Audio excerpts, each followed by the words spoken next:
Amanda Medeiros, especialista em gestão de oficina mecânica, e hoje eu venho ajudando mecânicos não só do Brasil, mas também de Portugal, na organização dos processos, gestão e também gestão de pessoas. Eu vejo que o principal ponto aqui é a mentalidade do mecânico. Porque a tecnologia hoje, ela está aí. Nós estamos falando de carros híbridos, elétricos, já tem mecânicos já estudando sobre esse assunto, mas eu vejo que ainda a gente está em passos lentos. Por quê? O mecânico de antigamente, ele conseguia, com o conhecimento ali que ele tinha, lidar com os carros. Mas hoje em dia, ele precisa estudar e muito para entender a funcionalidade, trazer um melhor diagnóstico. E eu vejo que o principal ponto aqui é ele pensar nessa atualização, que ele precisa adquirir mais conhecimento técnico e também deixar de escrever mão de obra nos seus orçamentos, na sua ordem de serviço, porque ele não entrega mão de obra. O que ele entrega é serviço técnico. E o que acontece? Quando o cliente vê um orçamento escrito mão de obra, ele não vê valor, porque ele acha que aquilo é muito fácil. Por isso que eu criei aí o movimento Serviço Técnico Automotivo. É um movimento gratuito, vários mecânicos do Brasil já estão aderindo, fazendo essa simples mudança, deixando aquela mão de obra antiga, que era do tempo da Revolução Industrial, que não se usa, não cabe mais hoje trazer isso para os mecânicos, que na realidade entrega realmente um serviço técnico. Vejo que o principal ponto aqui é o mecânico trazer de uma forma simples, falando uma linguagem simples para o cliente, o motivo porque teve esse aumento, como o cliente não estava esperando. Muitas coisas acontecem, muitos problemas na oficina pela falta de comunicação. Então eu vejo que o principal ponto aqui é o mecânico mostrar para o cliente as questões daquela peça que é original, de uma peça paralela, porque isso muda o valor. E também ele começar a entregar mais valor do que preço. Porque muitas vezes o cliente acaba chorando porque ele não está vendo valor agregado. Então imagina uma situação, o cliente foi numa outra oficina e chegou nessa oficina em que ele está agora. E aí ele olha, comparando ali os orçamentos, o mecânico A cobrou R$800 e o mecânico B cobrou 500. Só que quando o cliente olha, está escrito simplesmente mão de obra. Onde que você acha que o cliente vai ir? É naquele que cobrou menos. Então eu vejo que clareza na comunicação, trazer as especificações, mas de uma forma simples para o cliente entender por que aquela peça é aquele valor, e também agregar um algo a mais. Ele precisa colocar um algo a mais nesse orçamento para o cliente enxergar não só o preço, mas sim o valor do serviço dele. Essas fotos, elas são muito importantes, principalmente porque hoje no mercado, na internet, tem peças sim mais baratas, mas a gente precisa ver a qualidade dessas peças. Tem peças hoje que são falsificadas e que elas são muito parecidas com a original. E muitas vezes o cliente olha na internet e quer trazer essa peça. Então eu vejo que o principal ponto aqui é mostrar sim essas fotos, e se o mecânico tiver alguma peça até que chegou para ele falsificada, que ele mostre isso para o cliente. Ó, tá vendo essa peça aqui? Essa peça é falsificada, mas ela não parece. Por isso que o valor dela está até mais baixo dessa que eu estou passando para você. E sempre orientar o cliente sobre a importância de trabalhar com peças de acordo com a orientação do fabricante. Porque muitas vezes o barato vai sair caro, tanto para o mecânico como também para o cliente. Eu mesma faço isso com os mecânicos quando eu estou falando de organização do financeiro. Então, quando eu quero falar algo de um indicador, por exemplo, que é o ponto de equilíbrio, ao invés de eu ficar explicando essa parte técnica, eu falo para ele que o indicador é como se fosse um indicador do painel do carro. Então, imagina, se a gente não soubesse qual era o momento de colocar o combustível, a gente ficaria perdido. Então, é a mesma linguagem que o mecânico deve ter com o cliente dele. Explicar de uma maneira, trazendo até algumas questões, assim como eu trouxe dessa, do painel de indicador, para que fique mais clara a comunicação e realmente o cliente entenda aquilo que ele está comprando. Na hora de apresentar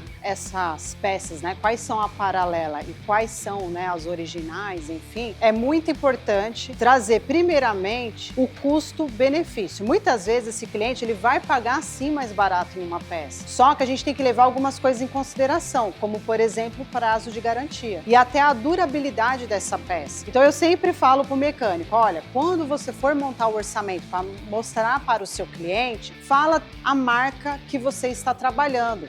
Você, como técnico, vai ter mais conhecimento, porque às vezes na cabeça do cliente aquela marca é boa, mas dependendo da peça, dependendo do carro também, muitas vezes o mecânico ele diz que tem que ser a original.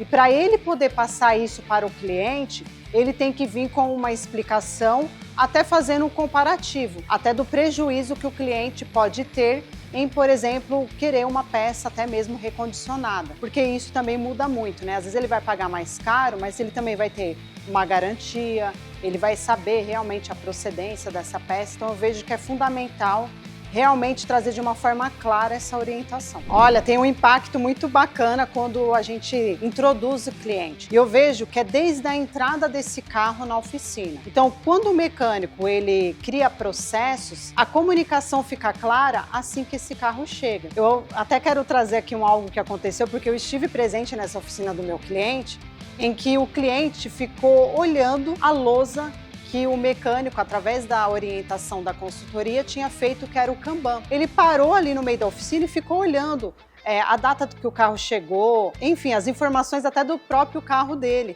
E ele também até elogiou, porque esse mecânico tinha colocado um prisma. Então, olha só, para os nossos olhos, para a gente que está na operação, isso não faz muito sentido, mas para o cliente ele já vê valor desde o momento que ele chega com esse carro na oficina.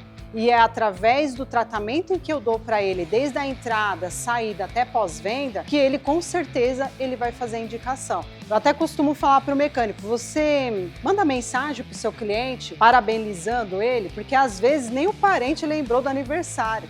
E aí a sua empresa faz questão de dar os parabéns.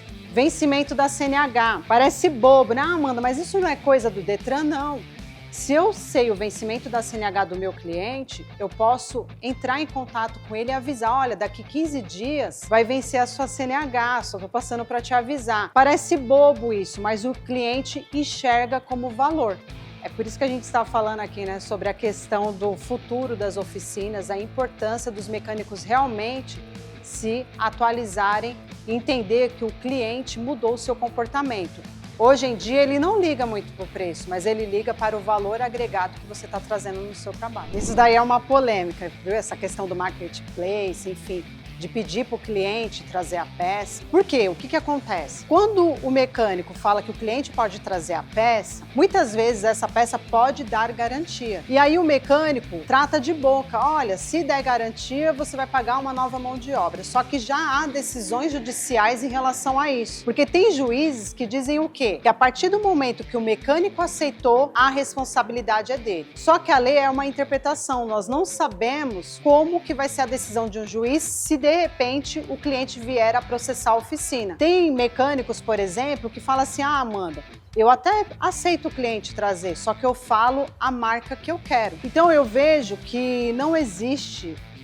algo que é escrito na pedra, né? Muitas vezes até aí na sua região, apesar de você saber do risco que você está correndo, às vezes você tem que aceitar, mas tome cuidado ao aceitar. Você vai aceitar, como você não sabe qual vai ser a decisão do juiz, então sempre tenha um documento assinado, que o cliente está ciente que se der garantia na peça, não na mão de obra, a antiga mão de obra, né? Porque agora é serviço técnico. Se der garantia, que ele vai ter que pagar para você esse serviço. Eu vejo que a gente tem que ter ali o meio termo, né? Igual os clientes que são mais antigos, né, digamos assim, a gente tem que dar um tratamento para ele, e para os novos a gente tem que saber se comunicar com ele também. Os novos, eles não querem ficar com o carro parado na oficina. Eles têm pressa, né? Essa geração quer tudo muito rápido devido à tecnologia. Então eu vejo que quando você tem organização e processos, você consegue até trazer com mais clareza para esse cliente um prazo estimado que esse carro vai ficar pronto. Quando ele inicia os trabalhos também, é importante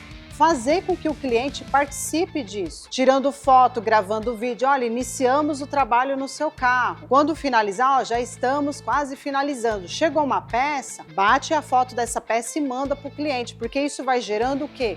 Mais confiança naquele trabalho que o mecânico está realizando.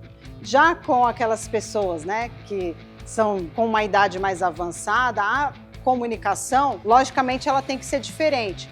mas os processos como esse que eu falei aqui, eles são os mesmos. Essa questão da transparência e cultura, ela é importante por conta justamente que o comportamento do cliente mudou. Antes, o comportamento do cliente era muito de ver preço, mas hoje ele está preocupado com o algo a mais que o mecânico está entregando. Quando o cliente chega na oficina, muitas vezes ele não tem um pré-atendimento antes.